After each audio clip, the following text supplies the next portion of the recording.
Hello, I'm a judge advocate assigned to the Air Force's Personnel Center.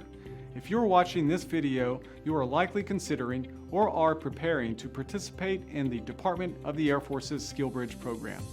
If this is the case, I thank you and your family for your service to the Department of the Air Force. In this training, I will provide 7 legal and ethical considerations for you to consider in preparing for SkillBridge. Here's the roadmap.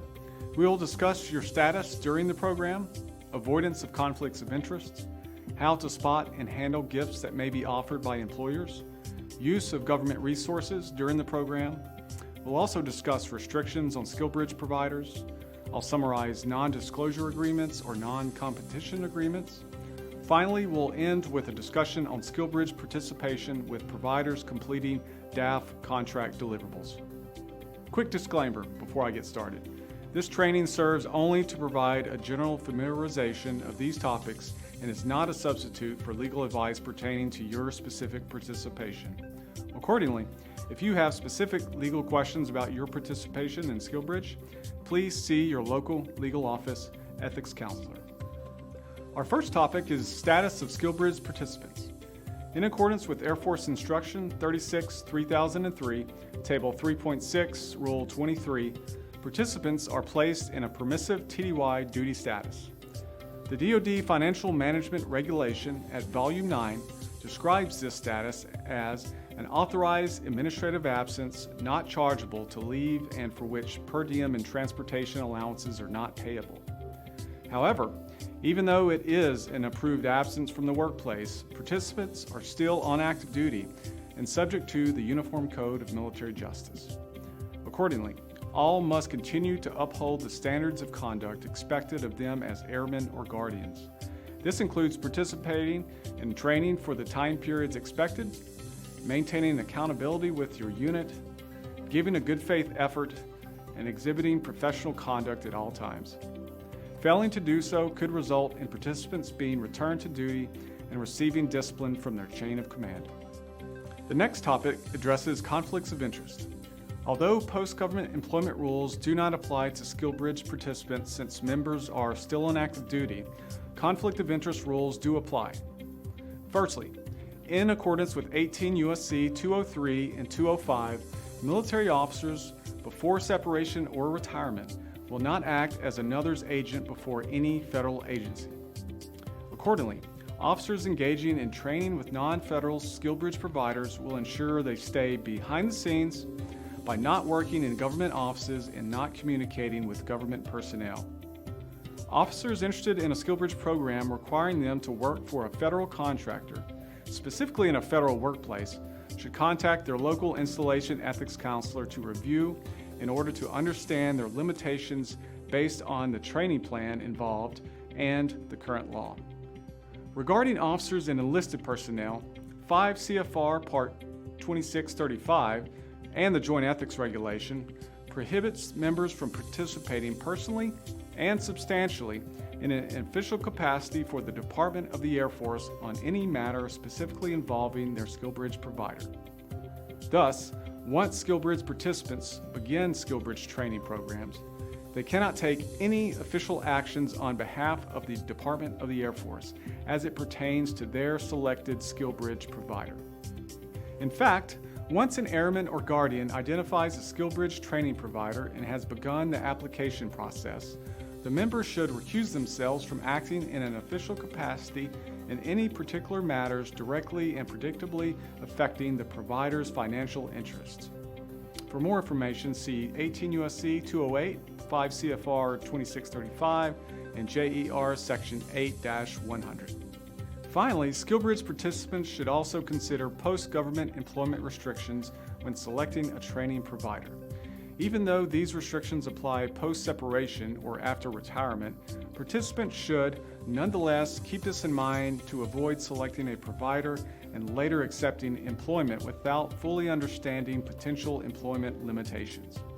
For example, SkillBridge participants who served as contracting officers, source selection authorities, chiefs of financial evaluation teams, chiefs of technical evaluation teams, or program managers, and who made decisions on contract actions totaling more than $10 million concerning their chosen SkillBridge provider as a contractor may have incurred a 1-year ban on receiving compensation from said SkillBridge provider. Also, in some cases, representation restrictions may apply to activities involving a SkillBridge provider if the former DAF member had, prior to leaving the service and during the course of their official duties, participated personally and substantially in the same particular activities or oversaw them on behalf of the Department of the Air Force. For a more thorough explanation of post-government employment restrictions, see AFPC JA's separate PGE training video at the following link.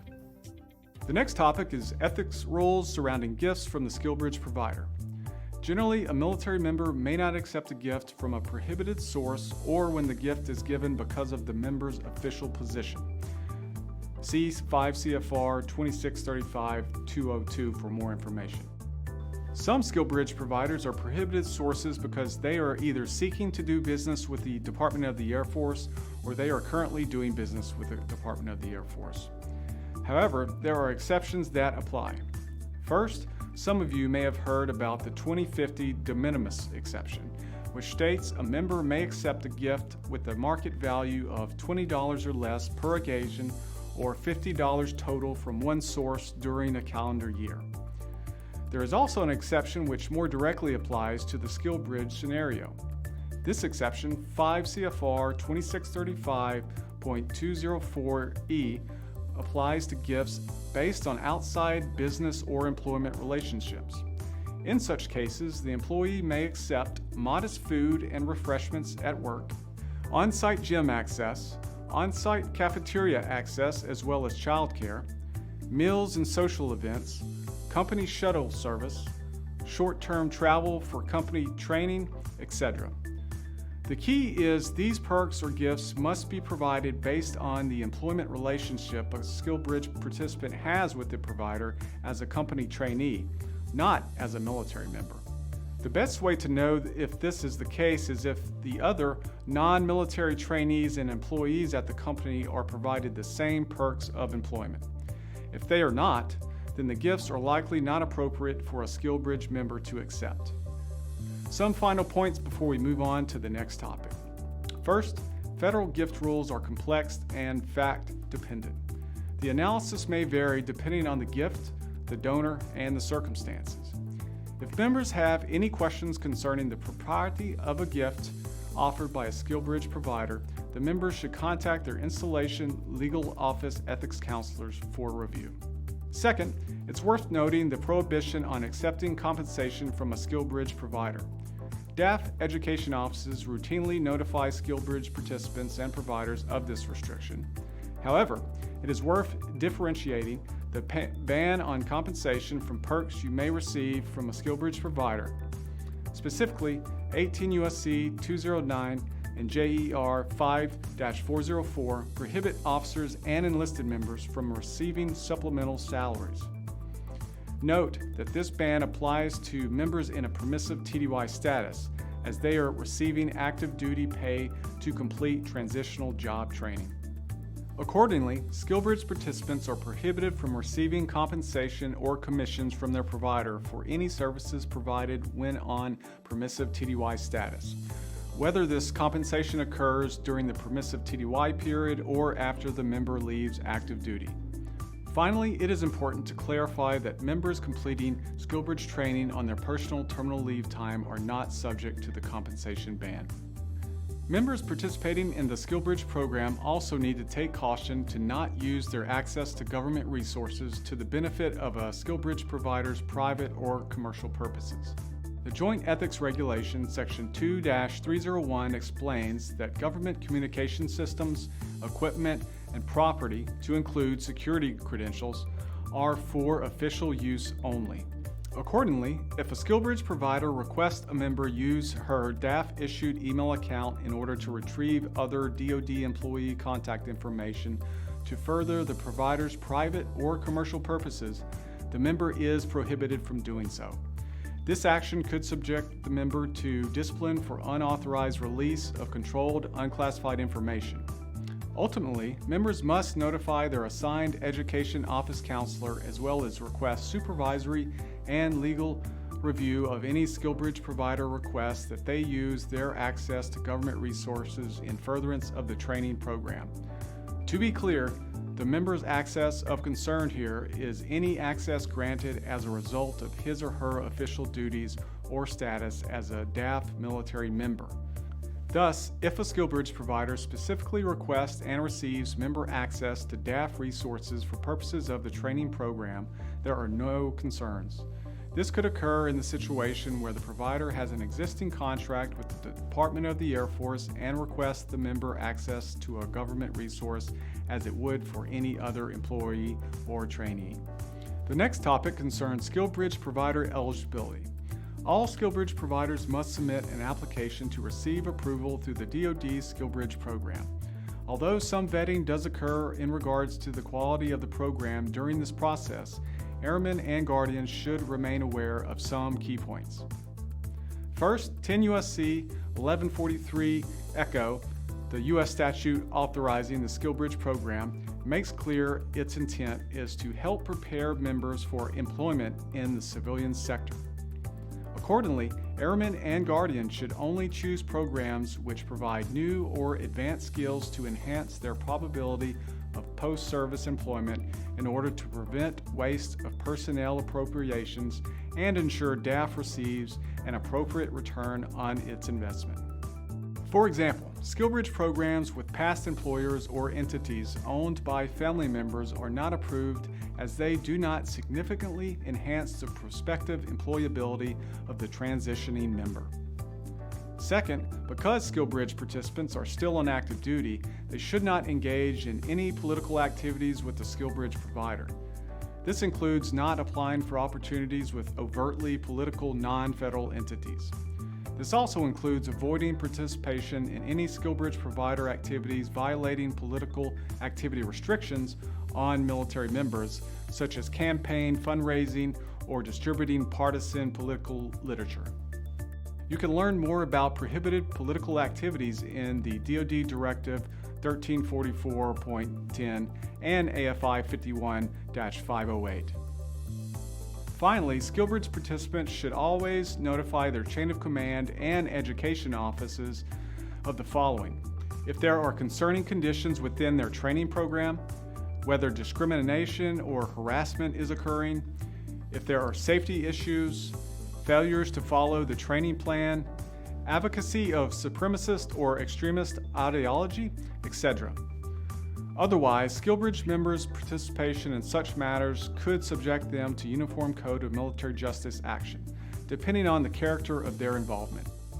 These notifications are critical to ensure only high-quality SkillBridge training programs are approved and continued in the future. Another topic which arises occasionally from SkillBridge participation is whether members must sign non-competition or non-disclosure agreements. A non-competition agreement is a contract between the provider and the member which may prevent the member for a period of time and within a geographic location from offering competing services to another employer within the provider's industry.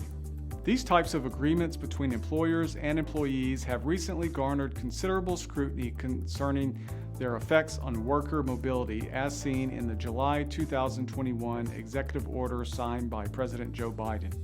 Additionally, the DoD SkillBridge program has directed service members should not sign non-compete agreements when participating in a SkillBridge program, and any provider asking or requiring a service member to sign a non-compete agreement may jeopardize their ability to participate as a SkillBridge provider. A non-disclosure agreement or confidentiality agreement is a contract between the provider and the member which places strict limitations on the member's use of any trade secrets or proprietary company data received during the course of the SkillBridge training. If required to sign one in a personal capacity as a condition of training, airmen and guardians may seek guidance from their local legal assistance office if they have questions about its terms and the limits it places on their future employability. However, members should not sign NDAs in their official capacity and on behalf of the Air Force, as they typically lack the authority to do so. Our final topic is member participation in the SkillBridge training programs where the provider is a DoD contractor and the training involves member work on contract deliverables. Because wages of members participating in SkillBridge are paid from DAF personnel funding and not by the SkillBridge provider, any DoD contractors serving as SkillBridge providers must take caution in reporting cost of their contract work back to the government if a DAF trainee assisted in this work. Accordingly, airmen and guardians applying or participating in SkillBridge should notify their education office if there are indications the provider will require their participation in contract work. This will ensure proper notification is made to the respective contracting officer so any cost accounting standards are followed per requirements in the Federal Acquisition Regulation Part 31. This concludes our training. These are the topics that we discussed. As mentioned previously, the intent of this training is to provide a general familiarization of presented topics and is not a substitute for legal advice pertaining to your specific SkillBridge participation. If you have specific legal questions about your participation, please contact your local legal office ethics counselor.